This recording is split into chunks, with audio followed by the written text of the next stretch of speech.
Welcome back. ರಾಜ್ಯದಲ್ಲಿ ತಡರಾತ್ರಿ ಮಳೆ ತಂದ ಅವಾಂತರ. ಸಂಡೂರಿನ ಗಣಿ ಪ್ರದೇಶದಲ್ಲಿ ಮುಳುಗಿದ ಲಾರಿಗಳು. ಮೈಸೂರಲ್ಲಿ ಟಾಂಗಾ ಏರಿ ಸವಾರಿ ಮಾಡಿದ ದಂಪತಿ. ಇನ್ಮುಂದೆ ಚರ್ಚ್ ಸ್ಟ್ರೀಟ್ಗೆ ಆಟೋಗಳಿಗಿಲ್ಲ ಎಂಟ್ರಿ.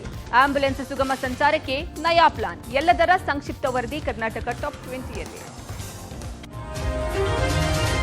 ರಾಜ್ಯದಲ್ಲಿ ಹಿಂಗಾರು ಮಳೆಯ ಆರ್ಭಟ ಜೋರಾಗಿದೆ. ತಡರಾತ್ರಿ ಸುರಿದ ಭಾರೀ ಮಳೆಗೆ ಹಲವೆಡೆ ಅವಾಂತರ ಸೃಷ್ಟಿಯಾಗಿದೆ.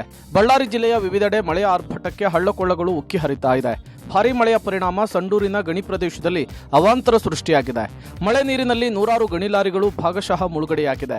ಲಾರಿಗಳು ಜಲಾವೃತಗೊಂಡ ಹಿನ್ನೆಲೆಯಲ್ಲಿ ಇಡೀ ರಾತ್ರಿ ಚಾಲಕರು ಪರದಾಡಿದ್ದಾರೆ. ಕೊಪ್ಪಳದಲ್ಲೂ ಮಳೆಯಬ್ಬರ ಜೋರಾಗಿದ್ದು ಗಂಗಾವತಿ ತಾಲೂಕಿನ ಡಣಾಪುರ ಗ್ರಾಮದಲ್ಲಿ ಮನೆಯ ಮೇಲ್ಛಾವಣಿ ಕುಸಿದು ವ್ಯಕ್ತಿಯೊಬ್ಬರು ಪರದಾಡಿದ್ದಾರೆ. ಸದ್ಯ ಮಣ್ಣಿನಡಿ ಸಿಲುಕಿದ ಪ್ರಕಾಶ್ ಎಂಬುವರನ್ನ ಗ್ರಾಮಸ್ಥರು ರಕ್ಷಿಸಿ ಆಸ್ಪತ್ರೆಗೆ ದಾಖಲಿಸಿದ್ದಾರೆ. ಇನ್ನು ಗಡಿ ಜಿಲ್ಲೆ ಬೀದರ್ನಲ್ಲೂ ಕೂಡ ಅಧಿಕ ಮಳೆಯಾಗಿದ್ದು ಬಸವಕಲ್ಯಾಣ ತಾಲೂಕಿನ ಏಕಲೂರವಾಡಿ ಗ್ರಾಮದಲ್ಲಿ ಜಮೀನುಗಳಿಗೆ ಹೋಗಿದ್ದ ರೈತರು ವಾಪಸ್ ಗ್ರಾಮಕ್ಕೆ ಬರುವುದಕ್ಕಾಗದೆ ಪರದಾಡಿದ್ದಾರೆ. ಕೊನೆಗೂ ಆತಂಕದಲ್ಲಿ ಹಗ್ಗದ ಸಹಾಯದಿಂದ ರೈತ ಮಹಿಳೆಯರು ಹಾಗೂ ರೈತರು ಹಳ್ಳವನ್ನು ದಾಟಿ ದಡ ಸೇರಿದ್ದಾರೆ. ಇನ್ನು ರಾಯಚೂರಿನ ಮಸ್ಕಿ ತಾಲೂಕಿನ ಬಳಗನೂರು ಗ್ರಾಮದಲ್ಲಿ ಸಿಡಿಲು ಬಡಿದು ರೈತನೋರ್ವ ಸ್ಥಳದಲ್ಲಿಯೇ ಸಾವನ್ನಪ್ಪಿದ್ದಾನೆ. ಯಾದಗಿರಿಯ ಪಗಲಾಪುರದಿಂದ ಯಾದಗಿರಿಗೆ ಸಂಪರ್ಕ ಕಲ್ಪಿಸುವ ಸೇತುವೆ ಜಲಾವೃತವಾಗಿದೆ. ಸೇತುವೆಯ ಕುಸಿತದಿಂದ ವಾಹನಗಳ ಸಂಚಾರ ಸ್ಥಗಿತಗೊಂಡಿದೆ. ಇತ್ತ ಚಾಮರಾಜನಗರದಲ್ಲಿ ಬೆಳ್ಳಂಬೆಳಗ್ಗೆ ಜಿಟಿ ಮಳೆ ಸುರಿದಿದ್ದು ಜನಜೀವನ ಅಸ್ತವ್ಯಸ್ತವಾಗಿದೆ. ಚಾಮರಾಜನಗರ ತಾಲೂಕಿನ ಕಾಳನಹುಂಡಿಯಲ್ಲಿ ಭಾರೀ ಮಳೆಯಾದ ಪರಿಣಾಮ ಗ್ರಾಮಕ್ಕೆ ಸಂಪರ್ಕ ಕಲ್ಪಿಸುವ ರಸ್ತೆಯೇ ಜಲಾವೃತವಾಗಿದೆ. ವಿಶ್ವವಿಖ್ಯಾತ ಮೈಸೂರು ದಸರಾ ಮಹೋತ್ಸವ 3ನೇ ದಿನಕ್ಕೆ ಕಾಲಿಟ್ಟಿದೆ. ಇಂದು ಕೂಡ ಹಲವು ಕಾರ್ಯಕ್ರಮಗಳ ಮೂಲಕ ನಡಹಬ್ಬಕ್ಕೆ ಮೆರುಗು ಸಿಕ್ಕಿದೆ. ರೈತ ದಸರಾ, ಯೋಗ ದಸರಾ ಸೇರಿ ಪಾರಂಪರಿಕ ಟಾಂಗಾ ಸವಾರಿ ಕಾರ್ಯಕ್ರಮಗಳು ಮತ್ತಷ್ಟು ದಸರಾ ಆಕರ್ಷಣೆ ಹೆಚ್ಚಿಸಿದೆ. ಪಾರಂಪರಿಕ ಇಲಾಖೆ ವತಿಯಿಂದ ದಂಪತಿಗಳಿಗಾಗಿ ಪಾರಂಪರಿಕ ಟಾಂಗಾ ಸವಾರಿ ಕಾರ್ಯಕ್ರಮವನ್ನು ನಡೆಸಲಾಯಿತು. ಸಾಂಪ್ರದಾಯಿಕ ಉಡುಗೆ ತೊಟ್ಟ 50ಕ್ಕೂ ಹೆಚ್ಚು ದಂಪತಿಗಳು ಟಾಂಗಾ ಗಾಡಿ ಏರಿ ಮೈಸೂರು ರೌಂಡ್ಸ್ ಹಾಕಿದರು. ದಸರಾ ಮಹೋತ್ಸವದ ಮತ್ತೊಂದು ಪ್ರಮುಖ ಕಾರ್ಯಕ್ರಮ ರೈತ ದಸರಾಗೂ ಇಂದು ವಿದ್ಯುಕ್ತ ಚಾಲನೆ ಸಿಕ್ಕಿದೆ.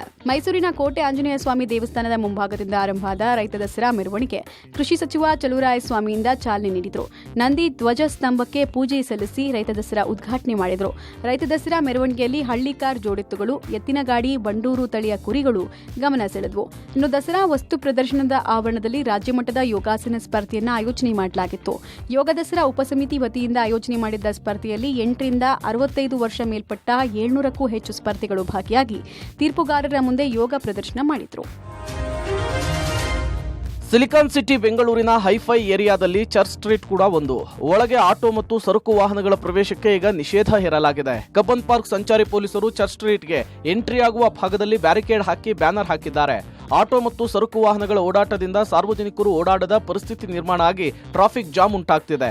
ವೀಕೆಂಡ್ನಲ್ಲಂತೂ ದೇಶ ವಿದೇಶಿಗರು ಓಡಾಟ ಮಾಡ್ತಾರೆ ಇಲ್ಲಿ. ಹೀಗಾಗಿ ಆಟೋ ಮತ್ತು ಸರಕು ವಾಹನಗಳಿಗೆ ನಿಷೇಧವನ್ನು ಹೇರಲಾಗಿದೆ. ಸಾರ್ವಜನಿಕರ ಓಡಾಟಕ್ಕೆ ಅವಕಾಶ ಮಾಡಿಕೊಡಲಾಗಿದೆ. ನಿಷೇಧದ ಮಧ್ಯೆ ಕೂಡ ಆಟೋ ಮತ್ತು ಸರಕು ವಾಹನಗಳು ಚರ್ಚ್ ಸ್ಟ್ರೀಟ್ಗೆ ಹೋದ್ರೆ ನೋ ಎಂಟ್ರಿ ಕೇಸ್ ಹಾಕಿ ₹500 ಫೈನ್ ಹಾಕ್ಲಿಕ್ಕೂ ಕೂಡ ಪ್ಲಾನ್ ಆಗಿದೆ. ಬೆಂಗಳೂರು ಅಂದ್ರೆ ಸಾಕು ಜನರಿಗೆ ಮೊದಲು ನೆನಪಿಗೆ ಬರೋದೇ ಟ್ರಾಫಿಕ್ ಜಾಮ್. ಈ ಟ್ರಾಫಿಕ್ ಜಾಮ್ನಲ್ಲಿ ಆಂಬ್ಯುಲೆನ್ಸ್ಗಳು ಸಿಲುಕಿ ಹೈರಾಣಾಗ್ತಾ ಇವೆ. ಇದೀಗ ಈ ಸಮಸ್ಯೆಗೆ ಮುಕ್ತಿ ಕೊಡುವುದಕ್ಕೆ ಟ್ರಾಫಿಕ್ ಪೊಲೀಸರು ಹೊಸದೊಂದು ಪ್ಲಾನ್ ಮಾಡಿಕೊಂಡಿದ್ದಾರೆ. ಸಿಲಿಕಾನ್ ಸಿಟಿಯಲ್ಲಿ ಹೆಚ್ಚಾಗಿರುವ ಟ್ರಾಫಿಕ್ ರೋಗಿಗಳ ಜೀವಕ್ಕೆ ಆಪತ್ತು ತರ್ತಾ ಇದೆ. ಹೀಗಾಗಿ ಆಂಬ್ಯುಲೆನ್ಸ್ಗಳ ಸುಗಮ ಸಂಚಾರಕ್ಕೆ ಬೆಂಗಳೂರು ಸಂಚಾರ ಪೊಲೀಸರು ಹೊಸ ಉಪಾಯ ಕಂಡುಕೊಂಡಿದ್ದಾರೆ. ನೂತನ ಆಪ್ ಸಿದ್ಧವಾಗಿದ್ದು ಶೀಘ್ರದಲ್ಲಿಯೇ ಲಾಂಚ್ ಆಗ್ತಿದೆ. ನಗರದಲ್ಲಿ ಅಧಿಕವಾಗ್ತಾ ಇರುವ ವಾಹನಗಳ ಸಂಖ್ಯೆಯಿಂದ ಜಾಮ್ನಲ್ಲಿ ಸಿಲುಕಿ ಎಷ್ಟೋ ರೋಗಿಗಳಿಗೆ ತೊಂದರೆ ಆಗ್ತಾ ಇದೆ. ಅಪರೂಪದ ಪರಿಸ್ಥಿತಿಗಳಲ್ಲಿ ಹಲವರ ಜೀವ ಕೂಡ ಕಳೆದುಕೊಂಡಿದ್ದಾರೆ. ಹೀಗಾಗಿ ಆಂಬ್ಯುಲೆನ್ಸ್ಗಳ ಸುಗಮ ಸಂಚಾರಕ್ಕೆ ಇ ಪಾತ್ ಎಂಬಂತಹ ನೂತನ ಆಪ್ ಸಿದ್ಧವಾಗಿದೆ. ಈಗಾಗಲೇ ಆಂಬ್ಯುಲೆನ್ಸ್ ಡ್ರೈವರ್ಗಳಿಗೆ ಸೂಕ್ತ ತರಬೇತಿ ಕೊಟ್ಟಿದ್ದು ಆಪ್ ಹೇಗೆ ವರ್ಕ್ ಆಗುತ್ತೆ ಅನ್ನೋದನ್ನು ಕೂಡ ಚೆಕ್ ಮಾಡಲಾಗಿದೆ. ಇದೇ ತಿಂಗಳ ಕೊನೆಯೊಳಗೆ ಈ ಆಪ್ಗೆ ಚಾಲನೆ ನೀಡಲಿಕ್ಕೆ ಪೊಲೀಸರು ಸಿದ್ಧತೆಯನ್ನು ನಡೆಸಿದ್ದಾರೆ. ಭಾರತದ ಅತಿ ಶ್ರೀಮಂತ ದೇಗುಲಗಳಲ್ಲಿ ತಿರುಪತಿ ವೆಂಕಟೇಶ್ವರ ದೇವಾಲಯ ಕೂಡ ಒಂದು. ತಿರುಪತಿ ತಿಮ್ಮಪ್ಪನಿಗೆ ಲಕ್ಷಾಂತರ ಭಕ್ತರಿದ್ದು ತಿರುಪತಿ ಲಡ್ಡು ವಿವಾದದ ನಂತರವೂ ಕೂಡ ಭಕ್ತಾದಿಗಳ ಸಂಖ್ಯೆ ಕಡಿಮೆಯಾಗಿಲ್ಲ. ಅದರಲ್ಲೂ ಕರ್ನಾಟಕದಿಂದಲೂ ತಿರುಪತಿಗೆ ತೆರಳುವ ಭಕ್ತಾದಿಗಳ ಸಂಖ್ಯೆ ಹೆಚ್ಚಾಗಿದೆ. ಈ ನಿಟ್ಟಿನಲ್ಲಿ ರಾಜ್ಯ ಪ್ರವಾಸೋದ್ಯಮ ಇಲಾಖೆ ಆಂಧ್ರ ಸಿಎಂಗೆ ಹೊಸದೊಂದು ಮನವಿ ಮಾಡಿದೆ. ತಿರುಪತಿ ತಿಮ್ಮಪ್ಪನ ದರ್ಶನ ಪಡೆಯಲು ಜನ ಕರ್ನಾಟಕ ರಾಜ್ಯ ಪ್ರವಾಸೋದ್ಯಮ ಅಭಿವೃದ್ಧಿ ನಿಗಮದ ಅಥವಾ KSTDCಯ ಸೀಟುಗಳಿಗಾಗಿ ಪ್ರತಿದಿನ ಕಾಯ್ತಾರೆ. ಪ್ರತಿದಿನ ಟಿಟಿಡಿಯು KSTDCಗೆ ಕರ್ನಾಟಕದ 250 ಭಕ್ತಾದಿಗಳಿಗೆ ನೇರ ದರ್ಶನಕ್ಕೆ ಅವಕಾಶ ಕೊಡ್ತಿದೆ. ಆದರೂ ನೇರ ದರ್ಶನಕ್ಕೆ ಭಕ್ತಾದಿಗಳ ಸಂಖ್ಯೆ ಹೆಚ್ಚಾಗಿದೆ. ಈ ನಿಟ್ಟಿನಲ್ಲಿ KSTDCಯು ಪ್ರತಿದಿನ 250 ಜನರಿಗೆ ನೇರ ದರ್ಶನದ ಸಂಖ್ಯೆಯನ್ನ 1000ಕ್ಕೆ ಹೆಚ್ಚಿಸಬೇಕು ಅಂತ ಹೇಳಿ ಆಂಧ್ರ ಸಿಎಂಗೆ ಮನವಿ ಮಾಡಿದ್ದು ಸದ್ಯ ಮಾತುಕತೆ ನಡೆದಿದೆ. ಇನ್ನು 250 ಜನ ಭಕ್ತಾದಿಗಳಿಗೆ ನಿಗಮದಿಂದ ಪ್ರತಿನಿತ್ಯ 5 ರಿಂದ 6 ಬಸ್ಸುಗಳು ರಾಜ್ಯದಿಂದ ತೆರಳುತ್ತಾ ಇದ್ವು. 1000 ಜನರಿಗೆ ಅವಕಾಶ ಸಿಕ್ಕರೆ ರಾಜ್ಯದಿಂದ ತಿರುಪತಿಯತ್ತ 10 ರಿಂದ 12 ಬಸ್ಸುಗಳು ಪ್ರವಾಸೋದ್ಯಮ ಇಲಾಖೆಯಿಂದ ಸಂಚರಿಸಲಿವೆ. ಭಕ್ತಾದಿಗಳ ಸಂಖ್ಯೆ ಹೆಚ್ಚಾದ್ರೂ ಅಲ್ಲಿನ ವಸತಿ ವ್ಯವಸ್ಥೆಗೆ ಆತಂಕ ಪಡಬೇಕಿಲ್ಲ. ಯಾಕೆಂದ್ರೆ ತಿರುಪತಿಯಲ್ಲಿ ಧಾರ್ಮಿಕ ದತ್ತಿ ಇಲಾಖೆಯಿಂದ 350 ರೂಮ್ಗಳ ವ್ಯವಸ್ಥೆ ಮಾಡಲಾಗಿದೆ ಅಂತ ಹೇಳಿ ಅಧ್ಯಕ್ಷರು ತಿಳಿಸಿದ್ದಾರೆ.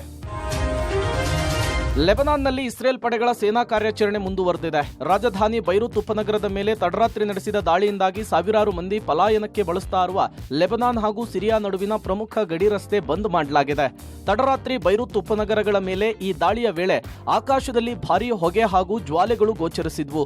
ಬೈರೂತ್ನಿಂದ ಸುಮಾರು ಕಿಲೋಮೀಟರ್ ದೂರ ಇರುವಂತಹ ಕಟ್ಟಡಗಳು ಕೂಡ ಕಂಪಿಸಿದ್ವು. ದಯಾ ಸುತ್ತಮುತ್ತ ನಡೆದಂತಹ ದಾಳಿಯಿಂದ ರಕ್ಷಿಸಿಕೊಳ್ಳುವುದಕ್ಕೆ ಜನರು ದಿಕ್ಕಾಪಾಲಾಗಿ ಓಡಿದ್ದಾರೆ.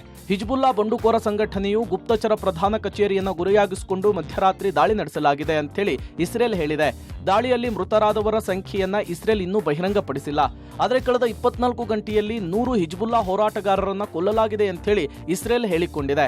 ಇರಾನ್ ಸೇರಿದಂತೆ ಹಲವು ದೇಶಗಳಿಂದ ಶಸ್ತ್ರಾಸ್ತ್ರಗಳನ್ನು ಸಾಗಣೆ ಮಾಡಲಿಕ್ಕೆ ಬಳಸ್ತಾ ಇದ್ದ ಸುರಂಗಕ್ಕೆ ಫೈಟ್ ಜೆಟ್ ದಾಳಿ ನಡೆಸಲಾಗಿದೆ. ಇನ್ನು 2 ವಾರದ ಹಿಂದೆ ಇಸ್ರೇಲ್ ಆರಂಭಿಸಿದ ಕಾರ್ಯಾಚರಣೆಯ ಬಳಿಕ 2.5 ಲಕ್ಷಕ್ಕೂ ಅಧಿಕ ಸಿರಿಯನ್ನರನ್ನ ಹಾಗೂ 82,000ಕ್ಕೂ ಲೆಬನಾನ್ ಪ್ರಜೆಗಳನ್ನ ಗಡಿ ಮೂಲಕ ಪಲಾಯನ ಮಾಡಿದ್ದಾರೆ ಅಂತ ಹೇಳಲಾಗ್ತಿದೆ. ಈ ಮಧ್ಯೆ ಯೆಮೆನ್ನಲ್ಲಿರುವಂತಹ ಇರಾನ್ ಬೆಂಬಲಿತ ಹೂತಿ ಬಂಡುಕೋರರ ನಿಯಂತ್ರಣದಲ್ಲಿರುವ ಸ್ಥಳಗಳನ್ನು ಗುರಿಯಾಗಿಸಿಕೊಂಡು ಶುಕ್ರವಾರ 15 ದಾಳಿಗಳನ್ನು ನಡೆಸಲಾಗಿದೆ ಅಂತೇಳಿ ಅಮೆರಿಕದ ಸೆಂಟ್ರಲ್ ಕಮಾಂಡ್ ಮಾಹಿತಿಯನ್ನು ಕೊಟ್ಟಿದೆ. ಚಲಿಸುತ್ತಿದ್ದ ಕಾರು ಏಕಾಏಕಿಯಾಗಿ ಹೊತ್ತಿ ಉರಿದ ಘಟನೆ ಅತ್ತಿಬೆಲೆ ಸಮೀಪದ ಯಡವನಹಳ್ಳಿ ಬಳಿ ನಡೆದಿದೆ. ಚಲಿಸ್ತಾ ಇದ್ದಂತಹ ಕ್ರೆಟಾ ಕಾರಿನ ಎಂಜಿನ್ನಲ್ಲಿ ಇದ್ದಕ್ಕಿದ್ದಂತೆ ಬೆಂಕಿ ಕಾಣಿಸಿಕೊಂಡಿದೆ. ಕೂಡಲೇ ರಸ್ತೆ ಮಧ್ಯದಲ್ಲಿಯೇ ಕಾರನ್ನು ನಿಲ್ಲಿಸಿ ಚಾಲಕ ಹಾಗೂ ಇತರ ಪ್ರಯಾಣಿಕರು ಕೆಳಗಡೆ ಇಳಿದಿದ್ದಾರೆ. ಹೊಸೂರು ಟು ಬೆಂಗಳೂರು ರಾಷ್ಟ್ರೀಯ ಹೆದ್ದಾರಿಯಲ್ಲಿ ಘಟನೆ ನಡೆದಿದೆ. ಪೊಲೀಸರು ಭೇಟಿ ಕೊಟ್ಟು ಪರಿಶೀಲನೆ ನಡೆಸಿದ್ದಾರೆ. ಇತ್ತ ಚಲಿಸ್ತಾ ಇದ್ದಂತಹ ಬೈಕಿಗೆ ಹಿಂಬದಿಯಿಂದ ಲಾರಿ ಡಿಕ್ಕಿಯಾಗಿ ಬೈಕ್ ಸವಾರನೋರ್ವ ಬಲಿಯಾಗಿರುವ ಘಟನೆ ದಾಸರಹಳ್ಳಿ ಮೆಟ್ರೋ ಸ್ಟೇಷನ್ ಬಳಿ ನಡೆದಿದೆ. ಭೀಕರ ಆಕ್ಸಿಡೆಂಟ್ನಲ್ಲಿ 23 ವರ್ಷದ ಶೇಷಾದ್ರಿ ಎಂಬಾತ ಸಾವನ್ನಪ್ಪಿದ್ದಾನೆ. ಪೀಣ್ಯ ಸಂಚಾರಿ ಪೊಲೀಸರು ಆಕ್ಸಿಡೆಂಟ್ ಮಾಡಿದ ಲಾರಿಯನ್ನ ಸೀಸ್ ಮಾಡಿ ದೂರನ್ನ ದಾಖಲಿಸಿಕೊಂಡಿದ್ದಾರೆ. ಅತ್ತ ತುಮಕೂರಿನ ಕೊರಟಗೆರೆ ಸಮೀಪದ ಖಾಸಗಿ ಬಸ್ ಮತ್ತು ಕಾರು ಮುಖಾಮುಖಿಯಾಗಿ ಡಿಕ್ಕಿಯಾದ ಪರಿಣಾಮ ಕಾರಿನಲ್ಲಿದ್ದಂತಹ 4 ಗಂಭೀರವಾಗಿ ಗಾಯಗೊಂಡಿದ್ದಾರೆ. ಖಾಸಗಿ ಬಸ್ ಈರಕಸಂದ್ರ ಕಾಲೋನಿಯಿಂದ ಕೊಳ್ಳಾಳದ ಕಡೆಗೆ ತೆರಳುತ್ತಾ ಇದ್ದ ಸಂದರ್ಭ ಬೆಂಗಳೂರು ಕಡೆಯಿಂದ ಅಕ್ಕಿರಾಂಪುರಕ್ಕೆ ತೆರಳುತ್ತಾ ಇದ್ದಂತಹ ಕಾರು ಬಸ್ಗೆ ಡಿಕ್ಕಿ ಹೊಡೆದಿದೆ. ಡಿಕ್ಕಿ ಹೊಡೆದ ರಭಸಕ್ಕೆ ಕಾರು ಸಂಪೂರ್ಣವಾಗಿ ನಜ್ಜುಗುಜ್ಜಾಗಿದೆ. ಘಟನೆಯಲ್ಲಿ ಕಾರಿನಲ್ಲಿದ್ದಂತಹ 4 ಗಂಭೀರವಾಗಿ ಗಾಯಗೊಂಡಿದ್ದಾರೆ. ಗಾಯಾಳುಗಳನ್ನ ಕೊರಟಗೆರೆ ಸಾರ್ವಜನಿಕ ಆಸ್ಪತ್ರೆಗೆ ದಾಖಲಿಸಿ ಚಿಕಿತ್ಸೆಯನ್ನ ನೀಡಲಾಗ್ತಾ ಇದೆ. ಘಟನಾ ಸ್ಥಳಕ್ಕೆ ಕೊಳ್ಳಾಳ ಪೊಲೀಸರು ಭೇಟಿ ಕೊಟ್ಟು ಪರಿಶೀಲನೆಯನ್ನು ನಡೆಸಿದ್ದಾರೆ. ರಾಯಚೂರಲ್ಲಿ ಗೋಕಾಕ್ ಚಳುವಳಿಯ ಹಿನ್ನೋಟ ಮುನ್ನೋಟ ಕಾರ್ಯಕ್ರಮಕ್ಕೆ ಸಿಎಂ ಸಿದ್ದರಾಮಯ್ಯ ಚಾಲನೆ ಕೊಟ್ಟರು. ನಗರದಲ್ಲಿ ವಿವಿ ಆವರಣದಲ್ಲಿ ಆಯೋಜಿಸಿರುವ ಕಾರ್ಯಕ್ರಮಕ್ಕೆ ಸಾವಿರಾರು ಜನ ಸಾಕ್ಷಿಯಾದರು. ಕಾರ್ಯಕ್ರಮಕ್ಕೆ ಚಾಲನೆ ಕೊಟ್ಟು ಮಾತನಾಡಿದ ಸಿಎಂ, ಆಂಧ್ರ ತೆಲಂಗಾಣ ಗಡಿ ಇರೋದ್ರಿಂದ ಇಲ್ಲಿ ತೆಲುಗು ಭಾಷೆ ಪ್ರಭಾವ ಇದೆ. ಹೈದರಾಬಾದ್ ನಿಜಾಮರ ಆಳ್ವಿಕೆಯಿಂದ ಉರ್ದು ಭಾಷೆ ಪ್ರಭಾವ ಇದೆ. ಕರ್ನಾಟಕ ಏಕೀಕರಣ ಆದ ಮೇಲೆ ಬೇರೆ ಬೇರೆ ರಾಜ್ಯದಲ್ಲಿ ಸೇರಿದ್ದ ಕನ್ನಡ ಮಾತನಾಡುವ ಜನ ರಾಜ್ಯಕ್ಕೆ ಸೇರಬೇಕು ಅಂತ ಹೋರಾಟ ನಡೀತು ಅಂದ್ರು. ಇನ್ನು ಕರ್ನಾಟಕ ಅಂತ ನಾಮಕರಣ ಮಾಡಿ 50 ವರ್ಷ ಆಗಿದೆ. ಇದನ್ನ ಇಡೀ ವರ್ಷ ಆಚರಣೆ ಮಾಡಬೇಕು ಅಂತ ನಿರ್ಧಾರ ಮಾಡಿದ್ದೀವಿ. ಮೈಸೂರು ಭಾಗ, ಮಂಗಳೂರು ಭಾಗದಲ್ಲೂ ಸಭೆ ಮಾಡಿದ್ದಾರೆ.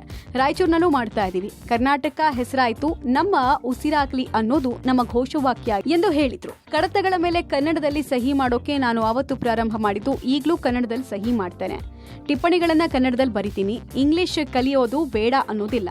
ಕನ್ನಡ ಆಬಾಧಿತ ಅಗ್ರ ಭಾಷೆ ಆಗ್ಬೇಕು ಅಂತ ಅರಿವು ಮೂಡಿಸಿದ್ರು.